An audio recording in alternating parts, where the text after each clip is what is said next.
안녕하십니까? 어떻습니까? 더위가 조금 가시는 것 같죠? 계속 더울 것 같고 지치지 않을 것 같은 더위도 어떤 하나님의 정해진 이 규칙 안에서, 이 범위 안에서 점점 다스림을 받고 있다, 이렇게 생각이 듭니다.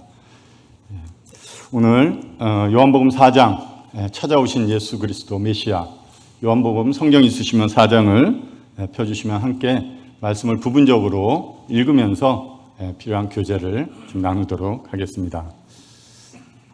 요한복음 4장 펴주시고요. 먼저 영생은 유일하신 참 하나님과 그가 보내신 자 예수 그리스도를 아는 것이다, 이렇게 성경에 기록되어 있습니다.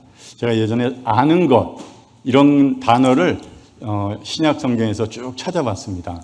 그랬더니 한 5가지가 나오더라고요. 다른 부분으로 본능적으로 알고, 지식적으로 알고, 배워서 그 다음 경험적으로 알고, 또 하나는 제가 생각이 잘 안 나요. 근데 한 가지 여기에 아는 것은 이런 깊은 관계에서 나타나는 암, 우리가 잘 들었다시피 창세기 4장 1절에 아담과 하와가 동침하며 할 때 그 동침하는 단어, 그런 깊은 관계에서 암입니다.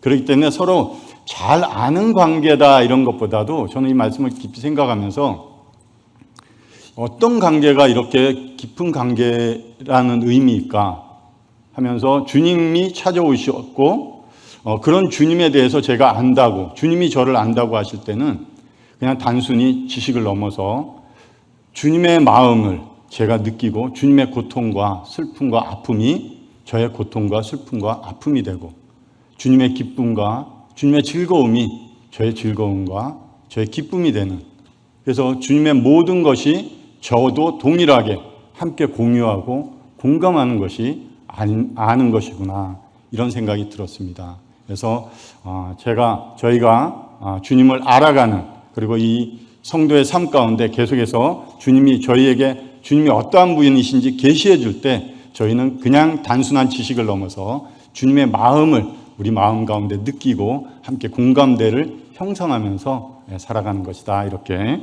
생각이 듭니다. 오늘 찾아오신 예수님입니다. 사마리아 여인을 먼저 찾아오셨습니다. 그래서 오늘 다른 어떤 내용보다도 지금 메시아에 대해서 더 조명하면서 메시아에 대해서 저희가 좀 더 알아가는 시간을 가지면 좋겠습니다. 오늘 사마리아 여인을 이 예수 그리스도께서 찾아오셨습니다. 이 여인은 예수님이 찾아오실지 몰랐죠. 그냥 늘 일상적으로 물을 길르러 그 우물가에 나왔습니다. 그냥 평상시대로 내 생활대로 하던 그 여인에게 예수님이 찾아왔습니다. 우연히 마침 이 여인은 예수님을 만났을 거라고 생각하지만 우리는 이 시작과 결과를 알기 때문에 예수님은 필연이셨습니다. 사마리아를 찾아가셔야만 하셨습니다. 저희 삶에도 여러 가지 예기치 않은 일들을 많이 경험합니다. 우연일까? 마침 이런 일들이 많이 일어납니다. 그러나 저희의 삶은 예수님께서 말씀하셨다시피 참새 한 마리도 하나님의 허락 없이는 떨어지지 않는다는 말씀을 기억하면서 모든 것이 하나님의 이루어가는 필연이구나, 역사 가운데 하나님께서 준비하시고 계획해가는 일들이구나, 이렇게 생각되면 그것을 믿음으로 여기면 우리 앞에 일어나는 어떠한 일도 이해가 될 수가 있고 해석이 될 수가 있고 받아줄 수가 있다, 이런 생각이 듭니다. 그것을 믿음으로 여기지 않다 보면 두려움이 오고 근심이 오고 우리 스스로 해석하고 해결하려다 보니까 어려운 신앙생활이 될 수도 있다, 이런 생각이 좀 들었습니다. 사람은 우연이라고 이렇게 해석할 때가 있지만 하나님은 필연이라고 하나님의 역사에 우리의 삶들을 기록해 나가고 있습니다. 자, 먼저 요한복음 4장 3절 4절을 좀 제가 읽겠습니다. 요한복음 4장 3절 4절. 유대를 떠나사 다시 갈릴리로 가실새 사마리아를 통과해야 하겠는지라. 먼저 이 말씀을 굉장히 고민을 했는데, 이 시작의 말씀을 사람들은 나눕니다. 그러나 하나님은 나누지를 않죠. 어떤 것 하나를 배제하면서 하나님은 하나를 이루어 가시지 않습니다. 그런데 무조건 다 하나라고 여길 수는 없어요. 고민되었던 건 뭐냐면 선과 악은 하나가 될 수가 없어요. 분명히 분리가 되어져야 되고 정확하게 선은 선이고 악은 악이에요. 그것이 하나님께서 얘기하시는 거지만 여기서 제가 얘기하는 것은 예수 그리스도 안에서, 만일 우리가 교회면 교회 안에서 어떠한 사건, 어떠한 상황, 어떠한 관계에서 우리가 어떠한 부분을 배제하고 어떠한 상황 때문에 누구를 배제하는 하나됨은 예수 그리스도께서 이루시는 일이 아니다. 이런 생각이 들었습니다. 사마리아를 찾아가셨다는 것 자체가, 사람들은 사마리아를 예전부터 내려왔던 어떤 사건, 상황 때문에 사마리아인들을 굉장히 안 좋게 여기고 배척하고 배제하고 그 안에서도 또 각자의 삶의 여러 가지 기준으로 사람들을 나누고 담을 쌓고 틈을 만들어가는 이런 삶들을 살아가고 있습니다. 우리 안에도 여러 가지 다양한 일들이 있지만 하나님께서 말씀하시는 것은 하나됨입니다. 배제되지 않는 하나됨. 어떤 사건이 있고 어떤 이유로 우리 성도 간에 틈이 생긴다고 그러면 그곳에 우리의 기준을 빼고 예수 그리스도가 들어온다면 하나됨이 될 거라는 생각이 듭니다. 알고 있지만 잘 안 되기 때문에 한번 이 문제를 가지고 고민하게 됐습니다. 기도가 참 많이 됐어요. 제 자신도 많이 뒤돌아보는 이런 시간을 좀 가졌습니다. 왜 자꾸 내 생각이, 내 기준이 이것을 해결하고 이 문제에 담을 쌓고 있을까? 그래서 그 문제를 예수님께 가져갈 때 그 담은 허물어지고 그 틈은 메워진다, 이런 생각이 들었고요. 한 여인을 만나러 이 땡볕에 사마리아를 가셨습니다. 지금은 조금 날씨가 그래도 낫지만 며칠 전만 해도 오후에 한 5분만 걸어도 온몸에 땀이 흠뻑 젖는 이런 상황이었습니다. 왜 가셨을까? 이런 내용은 알고 있지만 정말 예수님이 이 여인을 만나서 전도를 하시는 그런 모습을 보게 됩니다. 어떻게 객관적으로 우리 생각이나 우리 기준, 우리 경험으로 봤을 때는 굉장히 비효율적인 전도 방법이에요. 그 예수님께서 3년 반이라는 공생애 중에 반나절 정도, 아닙니다, 이틀을 더 유하셨기 때문에 3일을 이곳에 머무셨습니다. 처음에 찾아가는 이 모습을 볼 때 이 땡볕에 그곳까지 걸어서 가셔야 될 만큼 효율성이 있는가? 우리는 그런 걸 많이 따지고 계산한 후에 진행을 하려고 합니다. 그럼 우리는 지금 결과를 알기 때문에 그렇지만 어떻습니까? 이 예수님의 비효율적인 전도의 모습을 통해서 나타나는 결과는 굉장히 놀랍습니다. 한 여인의 구원의 문제가 아니라 온 마을, 동네 사람들이 예수 그리스도께 나오는 일들이 이루어지는 거예요. 결과는 하나님께 맡기는 겁니다. 내 기준, 내 경험, 그런 것을 통해서 우리가 이걸 효율성을 따지는 전도보다는 주님께 맡기고 주님이 보여주시고 이끌어 가시는 그런 곳이라고 그러면 우리가 마땅히 그냥 내 생각을 적고 나가는 게, 그럴 때 하나님을 경험하는 것 같아요. 먼저 어떤 효율성을 따지는 것보다는 먼저 주님의 말씀에 순종할 때 그것을 놀랍게 하나님은 사용하신다, 이런 생각이 좀 들었습니다. 4장 7절을 한번 보겠습니다. 사마리아 여자 한 사람이 물을 길르러 왔으면 예수께서 물을 좀 달라 하시니, 이 여자는 매일 반복되는 삶에 매일 필요한 것들을 채우러 오늘도 어김없이 나온 거예요. 어떻게 보면 우리 직장 생활도 어김없이 나가는 것 같기도 하고 매일의 일상에 반복되는 나의 필요적인 것, 반드시 있어야 될 일들을 해나가는 이런 여인이었습니다. 오늘도 어김없이 어쨌든 사람들과의 관계가 좋지 못하더라도 이 여인은 물을 길르러 우물가에 그 땡볕에 나왔습니다. 그런데 그곳에 매일 이루어지는 일상 속에 예수 그리스도가 찾아오셨다는 거예요. 굉장히 중요한 이런 날이 이 여인에게는 이루어졌습니다. 자기가 원한 것도 아니고 자기가 간절히 기도하는 중에 찾아온 것도 아니고 일상 중에 물을 길르러 왔을 때 예수 그리스도를 만났습니다. 그 땡볕에.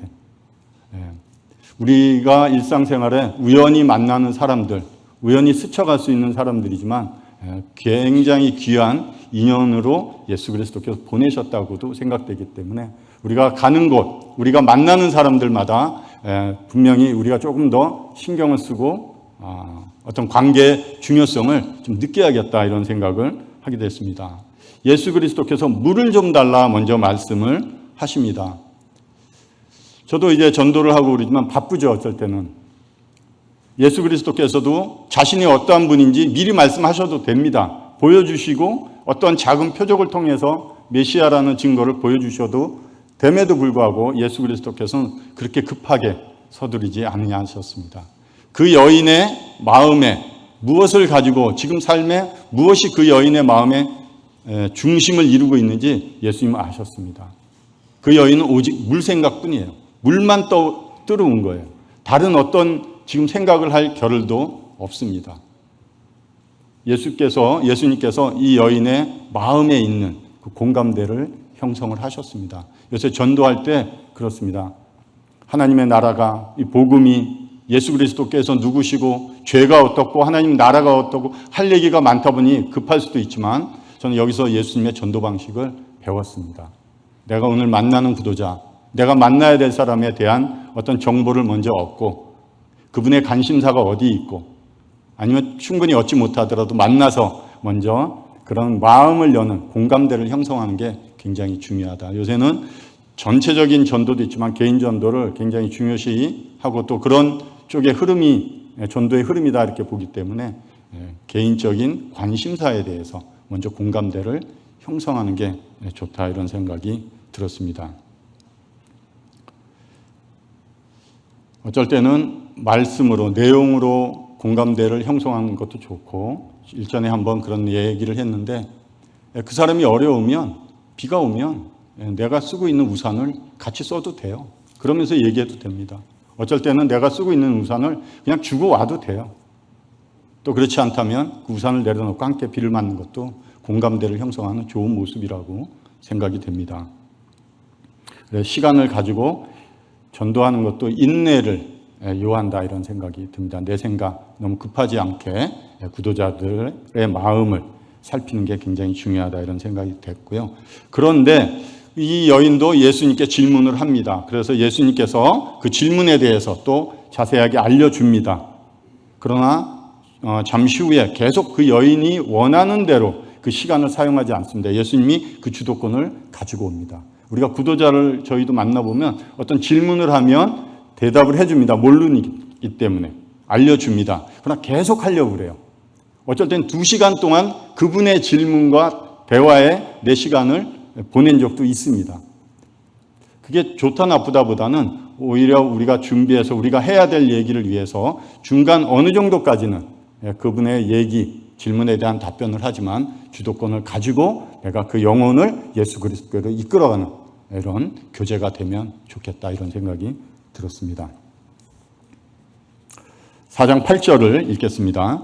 이는 제자들이 먹을 것을 사러 그 동네에 들어갔음이라. 전도할 때 많은 성도님들, 온 교회가 전체가 동역하는 굉장히 좋은 모습이 있습니다. 동역은 굉장히 좋고 힘이 됩니다. 촛불 1개와 촛불 100개를 모아놨을 때의 밝기는 너무 다르죠. 열기도 다르듯이. 그러나 오늘처럼 개인적으로 이렇게 전도하는 것도 상당히 필요하다. 제자들이 없습니다. 조용히 깊은 개인 교제를 할 수 있는 이런 기회가 있다고 생각합니다. 이것도 굉장히 좋은 전도의 모습이다 이렇게 생각이 들었고요. 저도 학생들과 또 아니면 다른 구도자분들과 개인적으로 교제를 합니다. 줌으로 특별히 주일 토요일 같을 때 이렇게 개인 교제를 합니다. 개인 교제를 하면 먼저 말씀 교제를 펴서 말씀을 나누고 그리고 그 의미에 대해서 의견도 물어보고 생각도 물어보고 제가 또 그 의미에 대해서 또 알려도 주고 그렇게 할 때 그 상대편은 오늘 방금 읽은 말씀을 몇 장 어디 몇 장 몇 절을 적어놓게 합니다. 노트를 가지고 반드시 합니다. 그렇게.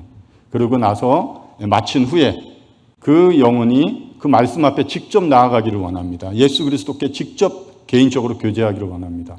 저는 제가 잠시 도와줄 수는 있지만 정말 그 영혼을 살리는 것은 예수 그리스도 그리고 생명의 말씀뿐이기 때문에 직접 그 말씀을 읽은 말씀들, 교제한 말씀들을 앞에 나가서 눈을 뜨고 읽으면서 주님 앞에 교제하는 그런 교제를 권유하고 있습니다. 상당히 좋은 영향력이 나오고 있는 것 같아요. 그래서 계속 그런 교제를 진행하고 있습니다. 그래서 그 영혼이 말씀을 통해서 주님의 음성을 직접 듣는 것이 가장 좋은 이런 모습 같다 생각이 듭니다. 요한복음 4장에 제가 9절, 19절, 29절에 보면 9절에는 이 여인이 예수님을 향해서 이렇게 대답합니다. 당신은 유대인으로서, 처음에 만난 예수 그리스도는 자신이 볼 때 유대인이었습니다. 대화가 계속 이어져 갑니다. 19절에 내가 보니 선지자로서이다. 하나님의 얘기에 대해서, 하나님 나라에 대해서, 예배에 대해서 여러 가지 얘기를 하다 보니 이분은 하나님이 보내신 분 같습니다. 라고 이 여인의 고백이 나옵니다. 예수님은 급하지 않으셨습니다. 서두르지 않으셨죠. 계속해서 이 여인과 교제를 할 때 비로소 이 여인이 29절에 와서 보라 이는 그리스도가 아니냐. 내가 누구고 복음이 어떻고 예수님 믿니 안 믿니 이런 내용보다는 정말 예수님의 이런 전도 방법에서 충분히 교제하고 그 교제 가운데 이 여인이 스스로 말씀해서 예수 그리스도가 누군지 알아가는 시간이 굉장히 필요한 것 같습니다. 너무 급하게 저도 예전에 보면 알려주고 빨리 뭔가 이루게 하고 빨리 뭔가 결정하도록 유도하려고 했던 마음들이 있습니다. 그러나 여기서 예수님은 그렇게 하지 않으셨죠. 천천히 교제 안에서 예수 그리스도가 누군지 이 여인이 스스로 알아가면서 예수님이 누구라고 마침내 고백하게 하는 이런 예수님의 방법이 저도 많이 배워서 이런 방법을 사용하면 좋겠다 이런 생각이 있습니다. 요한복음 4장 10절 함께 읽겠습니다. 요한복음 4장 10절입니다. 시작.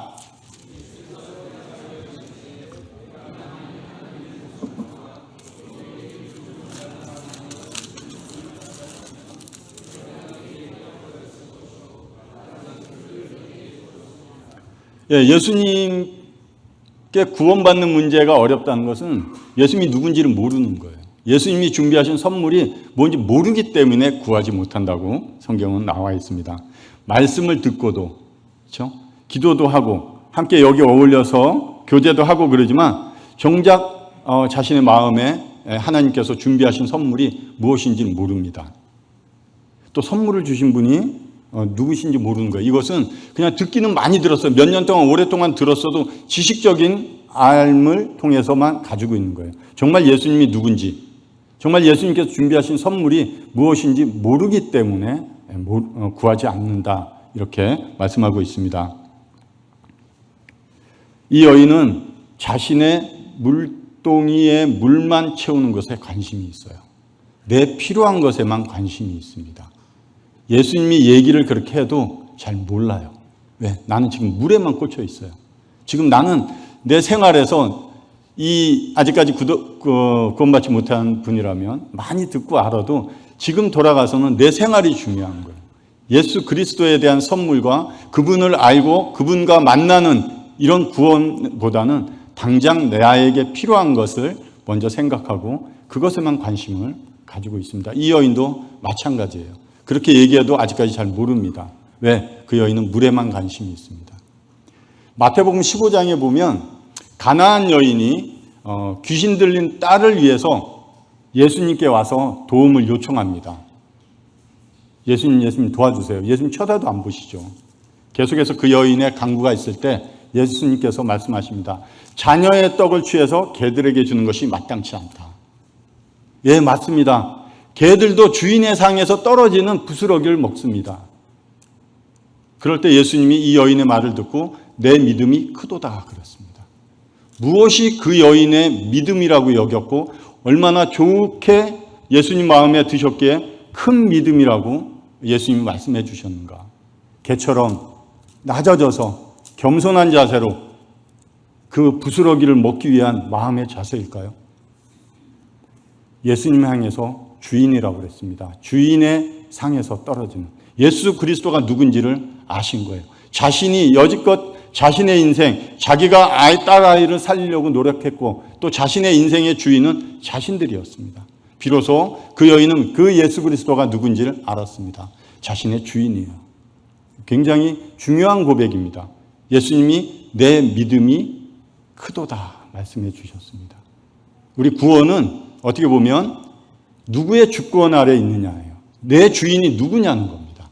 내가 누구의 법 아래서 살아가고 있느냐는 거예요. 내가 누구의 다스림 가운데 있고 그 다스림이 영원한 그 다스림 가운데 들어가는 것인데 지금 나의 주인은 누구냐는 겁니다. 이 여인의 고백, 예수님은 나의 주인이십니다. 그 주인께서 주시는 어떠한 것도 저는 받겠습니다 하는 이 여인의 고백이 예수 그리스도에게 선 믿음이 크도다라고 말씀하셨습니다. 왜냐하면 우리는 우리의 필요한 것들에 너무 관심이 많고요. 부스러기에만 관심이 많아요. 떨어지는 은혜의 부스러기만 내가 그걸 어떻게 하면 취할까 많이 있습니다. 그러나 예수 그리스도께서 이 땅에 오셔서 사람을 위해서 자신을 들이시고 구원하신 목적은 에베소서 1장 3절부터 14절까지 나와 있듯이 그 은혜의 영광을 찬송하기 위한 것입니다.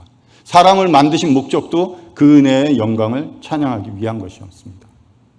동일하게 변하지가 않습니다. 구속의 목적도. 그렇기 때문에 우리 사람들이 예수 그리스도 앞에 나가는 목적이 계속해서 좀 우리 성도들은 이제 아니까 아직 잘 모르는 분들에게는 그 목적을 반드시 알려주셔야 돼요. 단순히 구원받아서 내가 천국 가고 당신이 죄사함 받아서 이제는 지옥 안 가고 천국 가는 하나님의 백성의 문제를 넘어서 하나님께서 그와 함께 하시면서 그런 영혼들을 통해서 우리를 통해서 하듯이 동일하게 하나님의 영광을 드러내는 이런 놀라운 것이 우리를 향한 하나님의 구원이라는 것을 자세히 알려주시면 그가 이 땅에서 구원받은 것으로 끝나는 것이 아니라 그 삶에 시작할 때 얼마나 자기에게 이루어주신 구원이 놀랍고 능력이 있는 것인지 그리고 그 목적을 향해서 갈 수 있는 그런 목적을 마음에 새겨주는 이런 전도가 되었으면 좋겠다 생각합니다.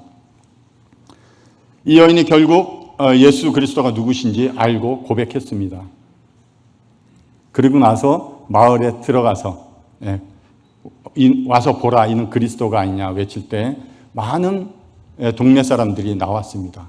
나와서 예수 그리스도의 말씀을 듣고 예수 그리스도를 붙들고 이틀이나 더 유하게 하시면서 예수 그리스도를 통해서 말씀을 듣고 구원받은 사람이 많이 있었습니다. 한 여인을 통해서 온 동네 사람들이 구원을 이뤘습니다. 그곳에는 예수님은 이틀을 더 유하시고 떠나셨죠. 그러나 그곳에는 말씀을 들은 자들이 남아 있었습니다. 하나님의 말씀이 그곳에 남아 있었어요. 예루살렘으로 끝났나요?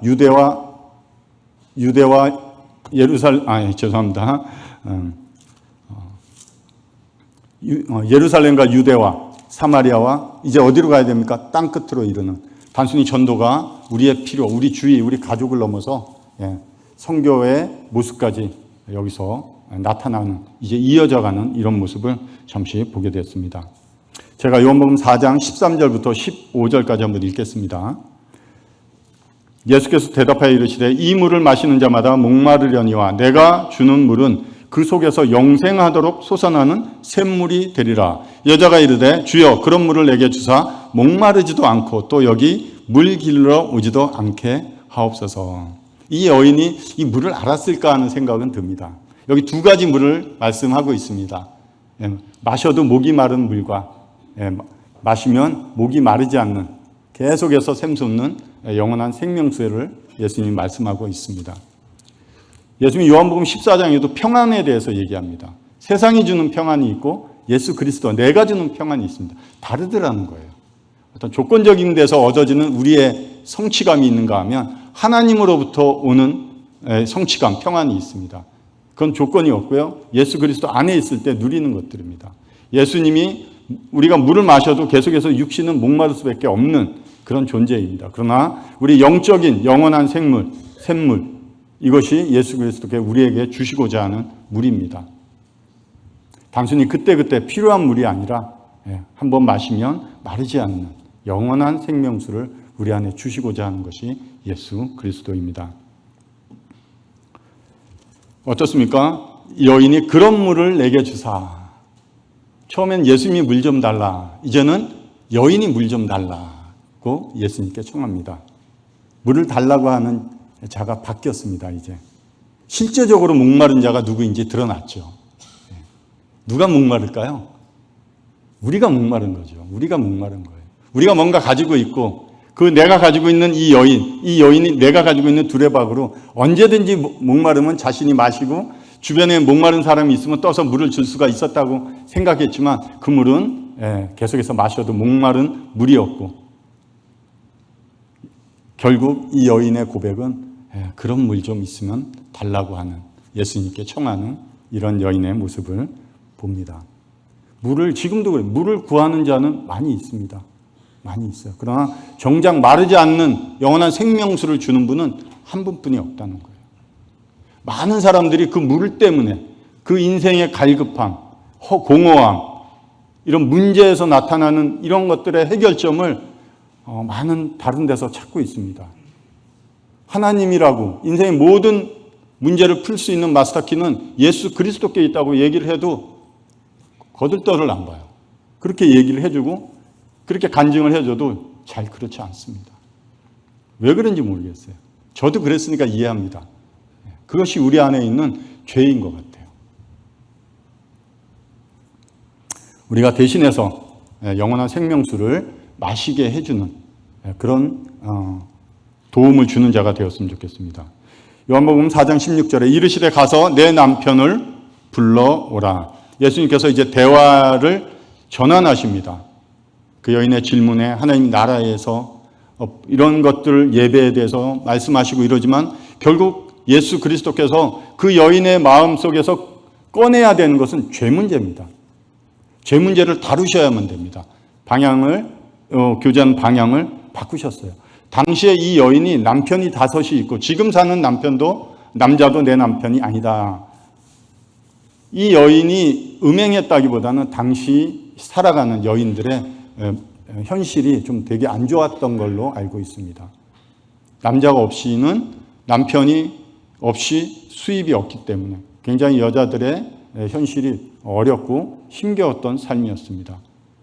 그래서 그 여인의 삶의 방식은 그렇게 하면서라도 남자가 또 바꿔가면서 상황이 어떻게 됐는지 모르겠지만 어쨌든 그 여자의 삶의 방식은 좋지 않았어요. 예수님이 이것을 말씀하셨고 대화의 전환점을 가져오면서 이 여인의 마음에서 그 잘못된 것들을 고백하게 하는 이런 것이 필요하다. 지금도 우리 복음은 은혜입니다. 우리가 죄인 되었을 때 예수 그리스도의 십자가에서 죽으심으로 하나님께서 우리에 대한 자기의 사랑을 확증해 주셨어요. 사랑의 하나님, 사랑의 십자가, 그렇죠? 은혜의 복음, 오직 믿음으로 받는 이 구원 정확합니다. 정확한데 죄를 다루지를 않으려고 그래요. 사람들이 듣기 싫어하는 소리를 잘 안 하려고 그래요. 죄는 반드시 성경에서도 다루어져야 되는 부분입니다. 예수 그리스도께서 이 땅에 오셔서 사람으로 오셔서 40일 동안 광야에서 마귀에게 시험 받으신 후에 온 인류를 향해서 외친 것은 회개하라. 천국이 가까이 왔답니다. 회개해야 된다는 거예요. 당시에 이스라엘 백성에게 한 것이면 그들의 조상들이 오래전부터 하나님 앞에 반역하고 하나님의 백성임에도 불구하고 그래서 하나님께서 하나님의 선지자들을 계속해서 보내시면서 하신 말씀이 회개하라였습니다. 지금도 예수 그리스도께서 이 땅에 직접 오셔가지고 인류를 향한 첫 번째 외침이 회개하라입니다. 죄 문제를 거론을 안 해요. 하나님은 사랑입니다. 당신을 향한 아름다운 계획을 가지고 있습니다. 헌신하시고 좋은 얘기, 귀에 듣기 좋은 얘기. 사탄은 피를 묽게 만들어서 사람의 신체를 망가뜨립니다. 우리가 여기서 예수님이 하신 것처럼 분명히 짚고 넘어가야 될 부분은 죄에 대한 다스림입니다. 그래서 반드시 필요하다 이런 생각이 드는 것이 들고요. 죄가 더한 곳에 은혜가 더한다 이런 말씀이 생각납니다. 4장 20에서 21절 우리 조상들은 이 산에서 예배하였는데 당신들의 말은 예배할 곳이 예루살렘에 있다 하더이다. 예수께서 이르시되 여자여 내 말을 들으라. 이 산에서도 말고 예루살렘에서도 말고 너희가 아버지께 예배할 때가 이르리라. 어떻습니까? 이 여인은 예배할 곳에 대해서 얘기하고 있습니다. 예수님은 예배할 때에 대해서 얘기하고 있는 거예요. 이 땅은 굉장히 이 이스라엘 백성들에게 굉장히 중요한 거예요. 계속해서 장소, 어디 하나님이 이 땅의 축복을 통해서 이스라엘 백성에게 놀라운 것들을 많이 이루어 주신 곳입니다. 장소, 땅은 굉장히 중요한 것이에요. 그들의 관점은 땅이에요. 장소, 어디를 가라, 어디에 가서 머물러라 하는 것이기 때문에 그들의 관념에는 이 땅이라는, 지역이라는 관점이 틀이 박혀 있어요. 그래서 예배할 장소를 굉장히 중요시 여깁니다. 예루살렘이죠. 그러나 예수님께서 오셔서 이루신 것은 그런 장소, 너희가 가지고 있는 틀에서 벗어나서 신령과 진정으로 영과 진리로 드리는 예배할 때를 말씀하십니다. 예수 그리스도께서 십자가에서 죽으심으로 이제 이루실 그 아름다운 예배의 시작을 말씀하고 계시는 겁니다. 틀에 박힌 예배. 저가 예배가 우리가 꼭 만찬 때 예배 드리는 것도 있지만 우리의 삶의 1분 1초 순간도 우리가 하나님의 앞에 보여주고 나타나는 삶이기 때문에 그 또한 예배입니다. 그럼으로써 주일날 와서 이 만찬 앞에서 주님을 기억하고 다시 오심을 소망하면서 고백하는 것이죠. 우리는 제가 생각해도 장소, 틀, 예전부터 갖고 왔던 예배에 대한 나의 관념, 내가 생각하는 예배, 이렇게 드려지는 예배, 너희는 알지 못하는 것을 예배하고 우리는 아는 것을 예배한다. 모르는 예배를 못 드리는 거죠. 성령께서 계시해 주시지 않으면 우리는 예배가 어떤 것인지 알 수가 없어요.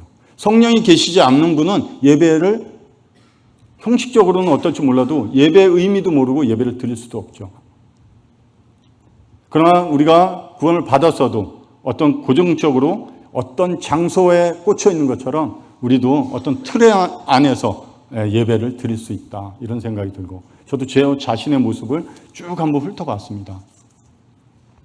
내가 갖고 있고 내가 드리는 예배, 내가 생각하고 내가 준비한 예배, 성령과 진리, 영과 진리로 드려지는 것이 아니라 내가 준비하고 내 의지로 하나님께 드려지는 이 예배. 과연 하나님이 이것을 받으실까? 기뻐하실까? 영과 진리가 아닌데.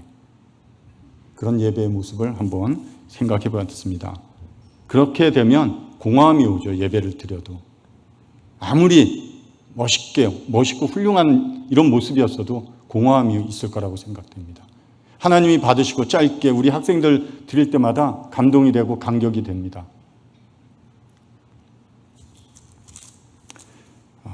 다음 말씀 한번 좀 읽겠습니다. 28절에서 30절 읽겠습니다.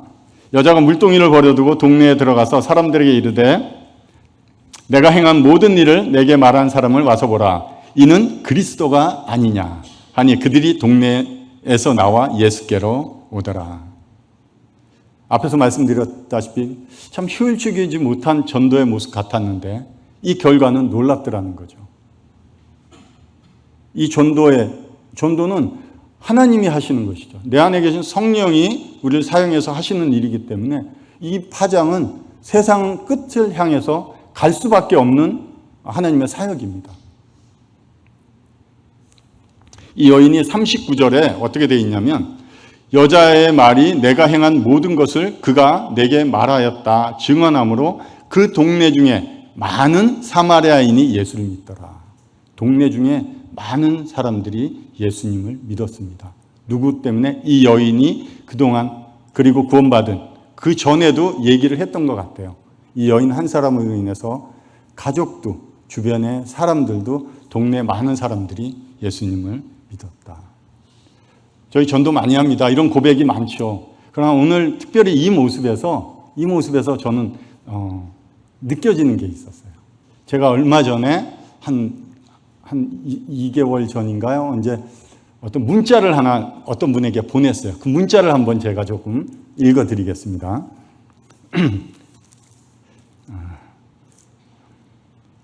친구, 제천에는 잘 다녀왔는가? 한 명의 영혼을 찾아 먼 길을 떠나신 주님의 모습이 떠오르네. 그 한 명의 구원이 한 명으로 마치는 것이 아니라 생명은 생명을 낳는 원리가 있기에 이번 전도가 더욱 기대가 되기도 하네. 일본의 다른 가족들에게까지 복음이 전파될 것을 기대하네. 사가시에서 과수원을 보는 게 우리의 믿음인 것 같네. 주님께서 능히 이루실 것이기에 가능한 일이니까.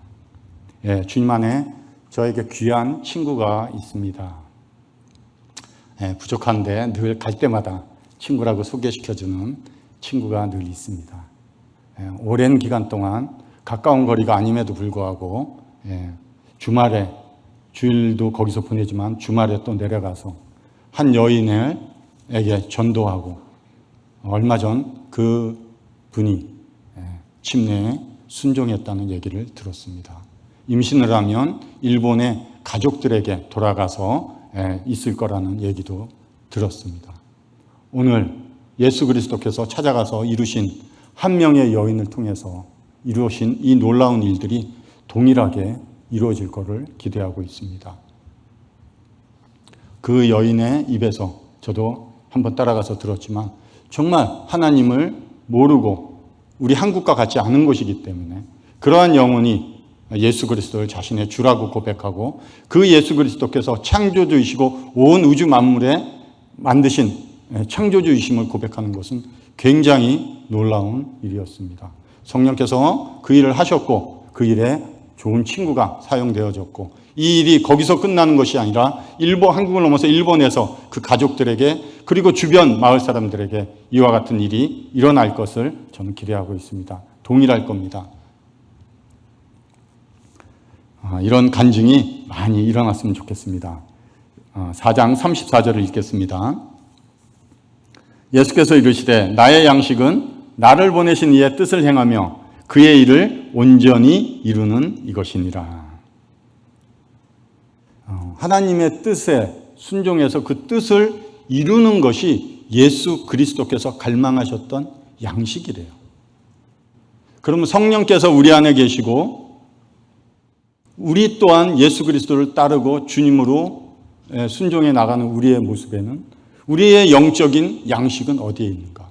어디서 기쁨을 찾고 어디서 우리 이런 영적인 만족과 즐거움을 찾을 수 있을까? 이런 생각을 합니다. 피곤해서 예수님도 지치셨어요. 우물가에 앉으셨더라. 정말 완전한 사람으로 오신 하나님이시죠.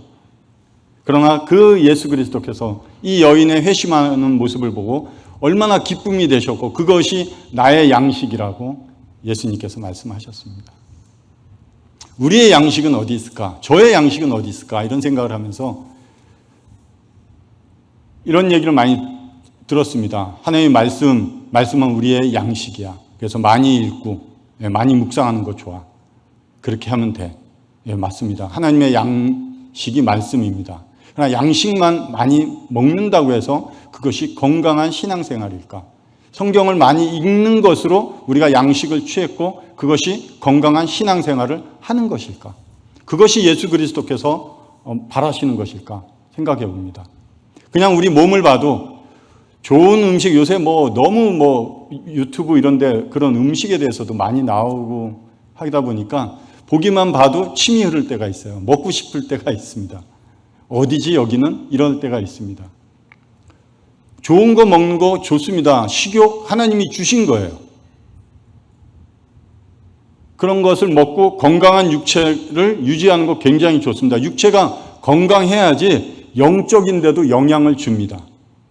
육체가 아프고 힘겹고 고통이 있고 그러면 영적인데도 굉장히 안 좋은 영향을 줍니다. 그러나 이 육체가 좋은 것을 먹기만 하면 안 좋은 모습을 결국 나타낼 수밖에 없게 보입니다. 헬스를 하고 다양한 음식 먹지만 다양한 또 건강을 위해서 육체 관리를 하고 있습니다. 신앙도 마찬가지라고 생각합니다. 많이 드셔야죠. 먼저는. 제가 툭하면 질문합니다. A라는 사자와 B라는 사자가 싸웠습니다. 어느 사자가 이겼냐는 거죠. 저한테 질문 받으신 분들도 많이 있습니다. A라는 사자와 B라는 사자가 싸웠는데 어느 사자가 이겼을까요? 잘 먹은 사자가 이겼습니다. 우리가 영적인데 말씀의 양식을 취하지 않으면 우리는 결국 육적인 양식을 취하는데 갈 수밖에 없어요. 우리는 불완전한 존재예요. 우리는 스스로 우리 삶을 이끌어갈 수 있는 존재가 아닙니다. 우리는 누구의 통제를 받아야 돼요. 하나님의 통치권 아래서 통제를 받지 않으면 우리는 사단의 통제를 받게 돼 있어요. 우리가 하나님을 사랑하지 않으면 우리 안에는 무언가를 사랑하는 마음을 하나님이 주셨어요. 그런데 그것의 대상이 하나님인데 하나님을 사랑하지 않으면 결국 우리는 다른 것을 사랑하게 되어 있습니다. 우리에게 주신 영적인 양식, 아주 예전 분들하고 다르게 지금 언제 어디서든 이 성경 펴서 그것뿐만 아니죠. 이제는 핸드폰에 다양하게 듣기도 하고 보고 비교해보고 너무나 좋은 환경 가운데 있습니다. 그것을 취하는 것은 굉장히 좋은 습관이고 영적 삶의 중요한 원리입니다. 그러나 그것을 순종함으로써, 그 말씀에 순종함으로써 우리가 건강해져야 된다는 것이죠. 듣고 아는 것은 성경에서도 지식은 결국 교만을 낳는다 말씀하는 것이 하나님의 말씀에 있기 때문에 우리는 지식적인 암보다는 그것에 순종함으로써 그 말씀이 우리 몸 안에, 우리 삶 안에 녹아내림으로써 우리가 영적으로 건강해지면 좋겠다. 말씀을 듣는 자가 아니라 말씀을 살아내는 성도의 삶이 되었으면 좋겠습니다. 요한복음 4장 35절 한 번만 읽겠습니다. 한번 읽어주시기 바랍니다. 요한복음 4장 35절 시작.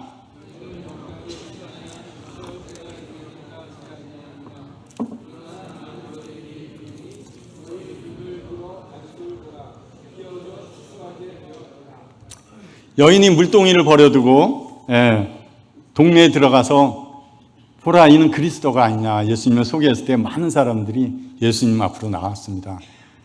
그리고 예수님을 붙들고 더 계십시오, 우리에게 말씀해 주십시오 했습니다. 그리고 결국 나중에는 그 여인에게 우리가 믿는 것은 여인 너의 말이 아니라 우리가 친히 듣고 믿었다고 합니다. 이 놀라운 일들이 이 한 여인을 통해서 이루어졌습니다. 그런 마음을 가진 자를 통해서 하나님의 전도가 이어져 가고 있습니다. 여기 보니까 눈을 들어 밭을 보라 휘어져 추수하게 되었다. 영적인 추수는, 우리는 추수는 가을에 어떤 시기에만 하지만 영적인 추수는 현재형입니다. 오늘도, 과거도 아니고 미래도 아닙니다. 오늘입니다. 지금입니다. 그래서 전도는 우리가 계획을 해서 진행하는 것도 좋지만 언제나 현재형으로 오늘 나에게 맡겨진 영혼, 오늘 나에게 주어진 환경 속에서 내가 그 영혼을 하나님께로 인도하고자 하는 이런 기도와 고민과 실행이 있어야 된다 생각이 듭니다. 이와 같이 이 여인이 그렇게 뜨거운 마음으로 있지는 않았습니다. 다만 하나님의 나라에 대해서, 예배에 대해서 늘 마음에 가지고 있었던 여인입니다. 특별히 우리 성도님들 마음 가운데도 얼마 전에도 우리 여기 앞에 소방서에 나가서 노방전도 했습니다. 끝나고 이렇게 회식 아니죠, 이렇게 식사를 하면서 성도님들의 간증이 놀라웠습니다. 오래간만에, 굉장히 오래간만에 한 것인지 저렇게 한 거는 저도 처음인 것 같아요. 그냥 예전에 이렇게 335 짝을 지어서 전도지 가지고 주변에 다니면서 나눠드린 적은 있습니다. 그러나 저렇게 찬양을 하고 간증을, 그리고 말씀을 외치는 이런 모습은 처음이었습니다. 다들 뜨거웠고 또 기대하고 있는 모습이 있습니다. 그런 뜨거움, 그런 열정이 식지 않기를 바랍니다. 한번 맛을 봤으면 또 먹는 거예요. 왜? 좋으니까. 점점 그 기간이 길어지면 잊혀질 것 같고 또 새로운 다른 맛을 또 찾으려고 합니다. 그러기 이전에 그 뜨거운 열정, 그런 열정을 가진 자들과 주님이 다시 한번 또 이 교회 전도의 이 영적인 부흥을 일으키고자 계획하고 계십니다. 제가 마지막 말씀 읽으면서 또 하겠습니다. 이것은 5장 17절인데요. 예수께서 그들에게 이르시되 내 아버지께서 이제까지 일하시니 나도 일한다 하시매. 주님의 일하심의 본은 아버지셨습니다. 우리의 본은 그 아버지로부터 이어져 아드님이 순종하신 본이 저희의 본입니다. 그런 본이 있기 때문에 저희가 할 수 있는 거죠. 그냥 무턱대고 아무것도 모르고 없는데 이렇게 하라, 주님은 그러지 아니하셨습니다. 자세하게 하나하나 알려주시고 사랑이 무엇인지, 낮아짐이 무엇인지, 성도 간의 관계의 사랑의 관계를 어떻게 유지해야 되는지 신이 다 본을 보이셨습니다. 그 영광의 하나님이 겸손이 어디에까지 겸손인지 낮아지신 것을 보여주셨고, 그것을 통해서 그것이 사랑이라고 하시면서 요한복음 14장에 그런 제자들의 발을 씻기시는 데까지 낮아지셨습니다. 본을 보여주신 본이 있는 거예요. 거기에 자신을 3번이나 부인할 자의 발도 있었습니다. 끝내는 자신을 거부하고 은 30을 택해서 예수 그리스도를 유대인 그 바리새인들에게 팔아넘길 가룟 유다의 발도 거기 있었습니다. 가리지 않고 예수님께서 허리에 수건을 두르시고 대야에 물을 떠서 무릎을 꿇으시고 그들의 발을 한 명 한 명 다 씻겨주셨습니다. 우리 교회 안에, 우리 성도가 성도 간에 서로 사랑을 해야 되고, 성도와 성도 간에 서로 존중하고 낮아져야 되는 이유가 여기 있다는 것입니다. 오늘 전도의 말씀도 있지만 여러 가지 우리가 어떻게 행해야 될지는 예수님이 어떻게 하셨는지를 보면 그 답은 알 수 있을 것 같아요. 그래서 성경을 열어서 성경에서 어떻게 말씀하셨고 어떻게 가르치시고 어떤 본을 보이셨는지 우리가 잘 찾아보면 제가 이 상황에서 이런 관계에서 어떻게 해야 되는 것이 하나님께서 원하시는 방법인지 알 수가 있는 거죠. 낮아지는 것. 두 사람이 이렇게 제가 다른 성도님을 높일 수 있는 존재는 못 돼요. 누구나 그렇습니다. 어느 성도가 어느 성도를 높일 수 있겠습니까? 다만 하나님 앞서 내가 낮아짐으로써 이 성도가 높아 보이는 거죠. 그것이 우리가 해야 될 위치고 우리가 가야 될 위치고 우리가 해야 될 일이죠. 우리는 성도를 높여드리려고 뭔가 이렇게 잘한다 좋은 마음 같지만 오히려 묵묵히 내가 낮아지고 그 성도의 말에 귀 기울이고 먼저 따라가 봐주는 것이 우리가 해야 될 일이다, 이런 생각이 듭니다. 전도를 넘어서 예수 그리스도께서 우리에게 어떠한 모습들을 보여주셨는지 우리가 잘 찾고 이루어가면 나를 찾아오신 예수님께서 분명한 이유가 있지 않겠습니까? 왜 찾아오셨는지. 그냥 나를 구원받게 하고 제사함 받아서 이제 나중에 너 죽으면 천국 가, 이것이 구원이 아니지 않습니까? 예수님께서 우리에게 이루어주신 구원이 이 정도가 아니지 않습니까? 이 교회를 세우신 이유가 있지 않겠습니까? 이 안에서 어떻게 살아가고 어떻게 이 교회를 세우고 또 세상 이런 세파로부터 그런 진리를 훼손하는 것들을 어떻게 막아내야 되는지, 그러면서 이 안에 있는 진리들을 어떻게 잘 견고히 지켜나가야 되는지 예수님께서 자세히 알려주셨기 때문에 우리는 성경을 통해서 우리끼리 하면 이상하죠. 우리 안에서 교회가 든든히 서가고 또 우리가 세상을 향해서 빛의 역할을 또 할 수 있다고 생각합니다. 오늘 우리를 찾아오신 예수님, 나를 찾아오신 예수님, 분명한 그 목적이 있고 분명한 주님의 뜻이 있다고 생각합니다. 각자가 주님 앞에서 그런 기도를 통해서 신앙생활을 잘 해나가시면 좋은 유익이 되겠습니다. 기도하고 마치겠습니다. 아버지 하나님, 성경의 말씀도 오직 성령이 너희에게 임하시면 너희가 권능을 받고 예루살렘과 온 유대와 사마리아와 땅끝까지 이르러 내 증인이 되리라 말씀해 주셨습니다. 저희들 참 귀한 주님께서 찾아오시고 저희 안에 성령이 임하시고 이제 성령께서 저희 같은 자를 통해서 하나님의 나라의 일을 그리고 하나님의 뜻을 이루어 가신다니 감사를 드립니다. 세세한 주님의 음성을 따라서 저희가 순종하는 삶을 살아갈 수 있도록 도와주시옵기를 원합니다. 주 예수 그리스도의 이름으로 기도드립니다. 아멘.